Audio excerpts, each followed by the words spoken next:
మిథున రాశి వారికి ఈ వారం చాలా బాగుంది. జన్మరాశిలో గురువు, భాగ్యంలో రాహు, తృతీయంలో కేతువు. ఈ గురు రాహుల కేతువుల సంచారం వల్ల వీళ్ళకి చాలా బాగుందని చెప్పచ్చు. ఎందుకంటే జన్మరాశిలో గురు ప్రవేశం కొన్ని శుభకార్యాలు ఇస్తుంది. వివాహం కాని వారికి వివాహం కుదురుతుంది. ఉద్యోగం కోసం ప్రయత్నిస్తున్న వారికి మంచి ఉద్యోగం లభిస్తుంది. ఉద్యోగంలో ప్రమోషన్స్ కోసం కూడా ఎదురు చూస్తున్న వారికి ఈ వారం ప్రమోషన్స్ వచ్చే అవకాశం ఎక్కువగా గోచరిస్తుంది. ఎందుకంటే జన్మరాశిలో గురువు కొన్ని శుభ ఫలితాలను ఇస్తారు. గురువు అనుగ్రహం ఉంది అంటే మనం ఏదైనా సాధించగలం. ఎన్ని గ్రహాలు ఎన్ని ఇబ్బంది పెట్టినా ఒక్క గురువు అనుకూలంగా ఉంటే వీరికి మంచి ఫలితాలు సంప్రాప్తిస్తాయి. అలాగే భాగ్యంలో రాహు అయితే మిమ్మల్ని పొగిడేవాళ్ళు, మిమ్మల్ని పైకి ఆకాశం ఎత్తేవాళ్ళు కూడా ఉంటారు. వాటి విషయంలో జాగ్రత్త వహించాలి. వ్యాపారం కోసం చేసే ప్రయత్నాలు కలిసి వస్తాయి. మంచి లాభాలు ఉండే అవకాశం గోచరిస్తోంది. దశమంలో శని స్థిరంగా లాభాలని ప్రసాదిస్తాడు. విద్యార్థులకు చాలా అనుకూలంగా ఉంది. ధైర్య సాహసే లక్ష్మి అన్నట్టుగా ముందుకు వెళ్ళండి. విద్యా అవకాశాలు బాగా కలిసి వస్తాయి. మెరిట్ మార్కులు సాధించగలుగుతారు.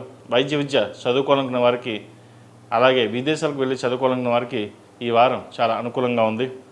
అప్లికేషన్స్ పెట్టుకుని ముందుకు వెళ్ళడం ప్రయత్నం చేయండి. అలాగే ఫ్రెండ్స్కి దూరంగా ఉండడం, సెల్ఫ్ డ్రైవింగ్ విషయంలో కొంత జాగ్రత్తలు తీసుకోవాలి. ఆహార నియమాలు పాటించడం, కడుపుకు సంబంధించిన గ్యాస్ట్రిక్, అసిడిటీ ఇటువంటి బాధ పెడుతుంటాయి. కాబట్టి వాటి విషయంలో, ఫుడ్ విషయంలో జాగ్రత్తలు తీసుకోండి.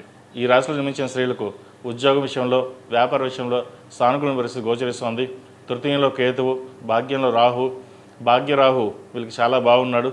ప్రతి పని, ముఖ్యంగా కెరియర్ పరంగా మీరు చేసే ప్రయాణాలు కావచ్చు, బిజినెస్ పరంగా చేసే ప్రయాణాలు కావచ్చు, లాభిస్తాయి. ఉద్యోగంలో ప్రమోషన్ కోసం ఎప్పటి నుంచో ఎదురుస్తున్న ప్రమోషన్ లభిస్తుంది. అలాగే కన్స్ట్రక్షన్ ఫీల్డ్లో ఉన్నవారికి, రియల్ ఎస్టేట్ రంగంలో ఉన్నవారికి ఈ వారం చాలా బాగుంది. సినిమా ఇండస్ట్రీలో ఉన్నవారికి చాలా అనుకూలం అని చెప్పవచ్చు. చిరుధాన్య వ్యాపారస్తులకు, హోటల్ బిజినెస్ చేసే వాళ్ళకి ఈ వారం చాలా అనుకూలంగా ఉంది. మొత్తం మీద గత 4-5 వారాల కంటే ఈ వారం మీరు చాలా బాగుందని కూడా చెప్పవచ్చు. ఈ రాశిలో జన్మించిన వారికి కలిసి వచ్చే సంఖ్య 5, కలిసి వచ్చే రంగు తెలుపు. ఏదైనా పని మీద బయటకు వెళ్ళేటప్పుడు మంగళవారం కానీ శనివారం అడిగిన వెళ్ళండి, మంచి ఫలితాలు సంప్రాప్తిస్తాయి. ఈ రాశివారు గురుగ్రహం అనుగ్రహం కోసం ఎక్కువగా మేధ దక్షిణామూర్తి స్తోత్రాన్ని పఠించడం, అలాగే భాగ్యంలో రాహు కాబట్టి రాహు అనుగ్రహం కోసం సుబ్రహ్మణ్య పాశుపత హోమం చేయించడం చెప్పదగిన సూచన. ప్రతిరోజు ప్రతినిత్యం ఓం నమో నారాయణ ఒత్తులతో దీపారాధన చేయడం, మంగళవారం కానీ శనివారం నాడు కానీ ఆంజనేయ స్వామి వారికి ఆకుపూజ చేయించండి, మంచి ఫలితాలు సంప్రాప్తిస్తాయి.